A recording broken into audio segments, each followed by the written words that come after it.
This story begins with a fierce battle between the Demon King, the absolute ruler of the demonic realm, and the hero, who derives his powers from the world and wields them with the sole purpose of killing the Demon King. Conversely, the Demon King exists solely to eliminate the hero.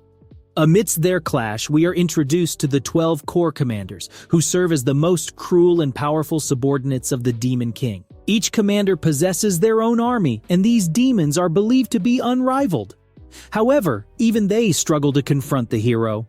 Among these Corps Commanders, there is a demon who has previously slain a hero. This demon is known as the Demon King's Joker, and the Zero Corps Commander, a demon named Arut. Later in his office, the Demon King appeared confused as he sees a resignation letter. The demon Arut stood, wearing a blank expression on his face while expressing his desire to resign.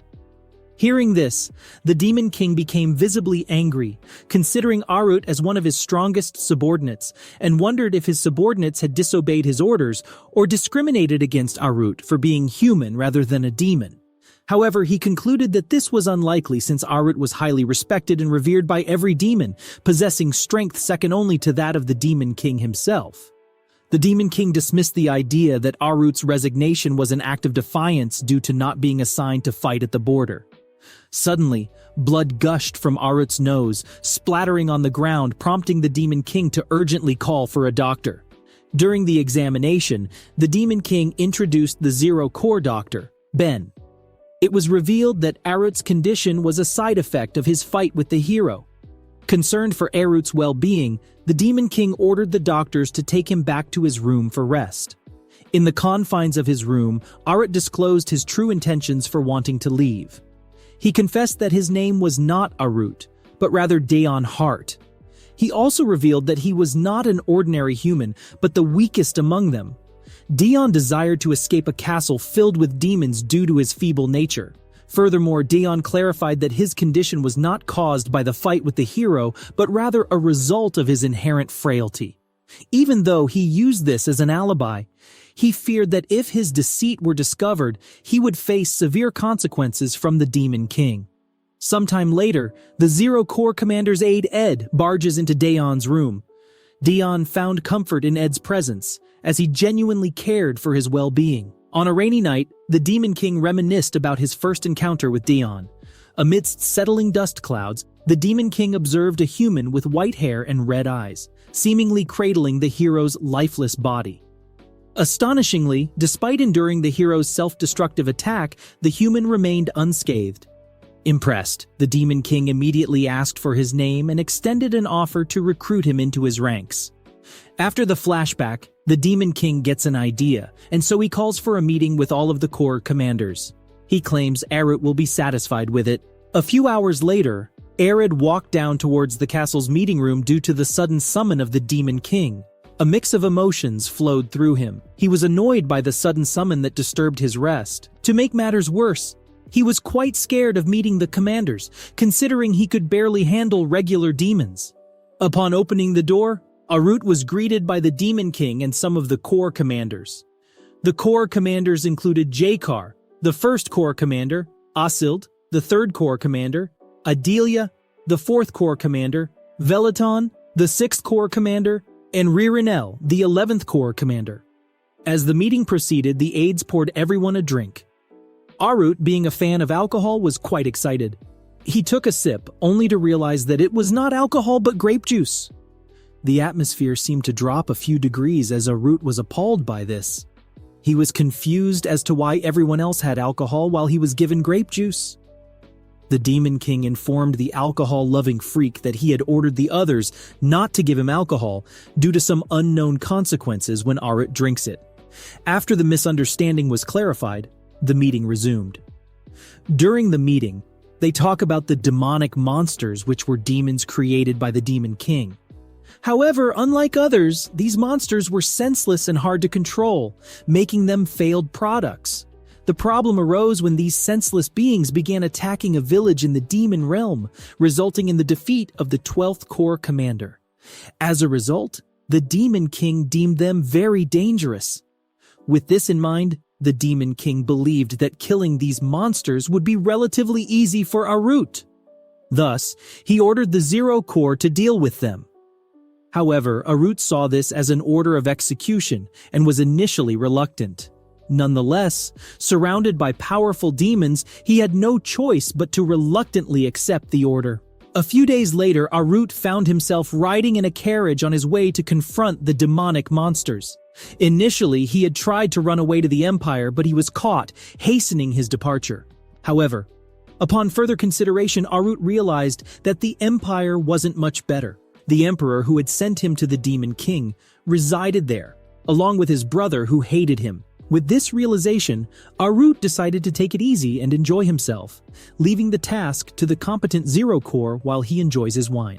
During the carriage ride, Ed, suspicious of Arut's unusual silence, chose to ignore it, assuming Arut was upset about an earlier incident. Eventually, they arrived at their destination, greeted by a village engulfed in flames and swarming with demonic monsters. Ed gave the order to attack, and the battle began favorably. However, Ed let his guard down and was surprised by a large bear-like monster. Fortunately, someone came to his rescue and effortlessly defeated the monster. It turns out to be Arut, who wonders if Ed is also his opponent. Apparently, Arut transforms into a completely different person when he's drunk. At that moment, another huge monster appeared and struck Arut, sending him crashing into a nearby building. Nevertheless, Arut quickly recovered and swiftly killed the monster and its companions. The Zero Corps members were terrified, witnessing Arut's relentless slashing of the corpses even after their deaths. Even though he got a weak body, this is Arut's way to survive in this world. Meanwhile, Emperor Eduardo di Rubi was introduced. A hooded person reported to him about the situation with the Zero Corps joining the war on creatures. Eduardo chuckles as he recalls someone. He then wonders if the person he is thinking is a great fit for the mission. The hooded person gets startled and accepts the mission. A brutal battlefield filled with blood and death continues for 8 years, justified for the sake of the Empire. Arut was sent to fight in this war, although he had no intention of participating whatsoever. He had absolutely no desire to risk his life for the Empire, but circumstances forced him into this hell. Despite his reluctance, he did everything he could to survive with the intention of seeking revenge one day. Arut woke up after the flashback, unable to remember the dream he just had. He also had no recollection of what happened during the monster's subjugation. When he realized he had consumed alcohol during that time, he thought he might have caused trouble for Ed in the Zero Corps. However, Ed corrected him, stating that what he did was actually amazing. Arut was completely confused as to why they kept saying he defeated the monsters when he felt so weak. Suddenly, two of the Corps commanders, Idalia and Asild, burst through the door, arguing among themselves. To everyone's surprise, the first Corps commander Jakar was also present to greet Arut. It was quite shocking for Arut to see 3 commanders in his bedroom. Judging from Arut's expression, the commanders assumed he wanted to fight. Jakar warned them not to harm Arut, but this puzzled him. If they discovered how weak he was, they wouldn't show him any mercy. Then Arut had an idea. He decided to act tough and teach them about mercy, hoping that when he was eventually discovered, they might spare his life. Arut attempted to carry out his plan, but due to his terrifying facial expression, it came across more as a warning, leaving the commanders terrified. Jakar then talks about Arut's great feats, with 4th Commander Idalia buttering Arut up. Arut gets anxious and confused. He looks at Ed, but the aide just flashes a bright expression. Just then the 3rd Commander, Asild, asked for a spar, which terrified Arut. He stuttered as he gave his reasons for not wanting to spar, fearing the outcome. However, Jakar misinterpreted his words, believing that Arut was concerned about killing his opponent. As a result, Asild decided not to pursue the spar, not wanting it to turn into a fight to the death. Instead, Asild mentioned that he would request a spar once he became strong enough to ensure no one would get killed. Arut got a headache from Asild's persistence, but Ed asked the others to leave. However, before leaving, Jakar also requested a spar with Arut once he had fully recovered. A few hours later, Arut left his room to get some fresh air and clear his mind from all the events that had been happening. In a fit of anger, Arut kicked a rock, unintentionally hitting a random demon. At first, the demon was furious, but upon recognizing Arut, he immediately apologized and fled. Taking a closer look, Arut noticed that the demons were attacking an incubus demon, who held the lowest rank among them. Arut was unsure of what to do, since it was his first encounter with a weaker demon. However, he decided to help her. The demon wonders if Arut is disgusted by an incubus like her. Arut didn't mind, though, and helped her get up. It was a rare occasion for someone to show kindness to her, so she asks Arut to spare some of his time for her. Meanwhile, the Demon King looks for Arut in his room. Expecting a typical garden, Arut agreed without hesitation. Upon their arrival, they were greeted by breathtaking scenery of vibrant, colorful plants. Arut let his guard down, thinking it was an ordinary garden. Suddenly, a large purple plant lunged at him, narrowly missing its target. Witnessing this, Arut warned the seemingly sentient plants not to misbehave. He realized that this garden was not as peaceful as it initially seemed. Consequently, Arut decided to leave and head toward the Zero Core to apologize for any trouble he may have caused while under the influence of alcohol during a mission. Upon reaching the training grounds, Arut found them empty, leaving him perplexed. Contemplating whether to return to his room, he opted to wait instead. Boredom led him to notice some wooden swords used by the members of the Zero Corps for training. Curious about his own abilities, Arut decided to test himself by picking up a sword. However, he quickly realized that the sword was unexpectedly heavy. Just as he made this realization, the Zero Corps members arrived and saw him holding the sword menacingly. Arut, acknowledging their presence, proceeded to deliver a speech praising their performance on the mission and assuring them of their individual capabilities.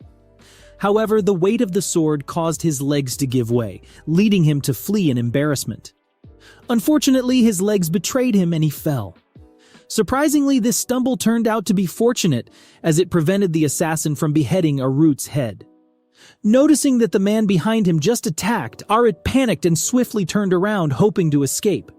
As the assassin attempted to strike again, Arut accidentally elbowed him in the face by chance. Arut gets confused and takes a clearer look at the assassin. Arut realizes that the assassin is a human. How will this situation unfold for Arut? Let us know if you want to watch the next part.